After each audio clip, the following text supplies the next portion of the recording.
அவர் ஆபிரகாமை அழைச்சார்.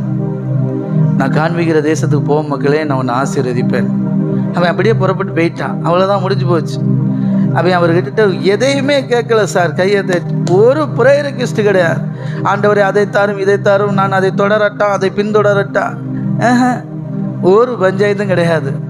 அவன் வாழ்க்கையில் பிரச்சனையே கிடையாது. அவன் விண்ணப்பன்னு கேட்டது ஒன்றே ஒன்று தான், எனக்கு குழந்தை பாக்கியம் தருவீங்களான்னு கேட்டான். ஐயா, உங்களே நம்பி வந்தேன், இத்தனை வருஷம் ஆச்சு, இன்னும் எனக்கு குழந்தை பிறக்கலை அப்படின்பான். சரிங்களா? ஆமேன். அதையும் அவன் கேட்டதுனால கொடுத்தாருன்னு நினைக்கிறீங்களா? அவன் கேட்காமலே கொடுப்பார். ஆமாம், அவனுடைய விசுவாசத்தை வர்த்திக்க பண்ணி அவனுடைய குறைவுகளை நிறைவாக்குறதான் அவருடைய வேலை.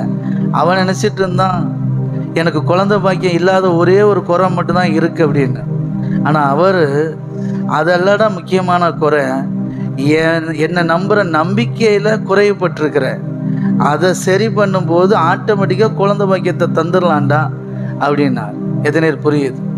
அவன் தேவனை நம்புவதில் குறைவுபட்டிருந்தான். நல்லா புரிஞ்சுக்குவாங்க. ஆபிரகாம் விசுவாசத்தின் தகப்பன் அப்படின்னா இவங்க என்ன சொல்கிறாங்கன்னா, ஆபிரகாம் விசுவாசிச்சான், ரொம்ப விசுவாசிச்சான், அதனால தான் அவன் விசுவாசத்தின் தகப்பனானான். எனக்கு அன்பான அருமையான தேவ ஜனமே, தேவ பிள்ளையே, நீயும் ஆபிரகாம் போல விசுவாசித்தால், தேவனை விசுவாசித்தால் நீயும் விசுவாசத்தின் தகப்பனாய் இருப்பாய். ஹல்லேலூயா அப்படின்றேன். அப்படி சொன்ன உடனே நமக்கு அப்படி புல் அரிக்கும். அப்படி ஆமென் ஹல்லேலூயா அப்படிமி. அப்படி கிடையாது.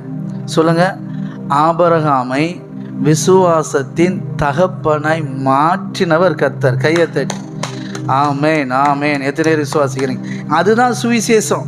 நீ ஆபிரகாமை போல மாறுங்கிற சுவிசேஷம் இல்லை. ஆபிரகாமை மாற்றினவர் உன்னையும் மாற்றுவாருங்கிறது தான் சுவிசேஷம். ஆமென். அதுதான் புதிய உடன்படிக்கை உபதேசம். பழைய உடன்படிக்கை உபதேசம் நீ அப்படி ஆகு இப்படி ஆகு அப்படிங்கும். புதிய உடன்படிக்கை உபதேசம் நீ அப்படி தாண்டா இருக்கிற, அதை புரிஞ்சுக்கூட அப்படிங்கிறது தான் சத்தியம். சரிங்களா? ஆமென். நிறைய பேருக்கு கள்ள உபதேசம் மாதிரியே இருக்கும். போகிறவங்க போட்டு கவலையே படக்கூடாது, அப்புறம் ரொம்ப வருத்தப்படுவாங்க. சீரியஸாக பாருங்கள்.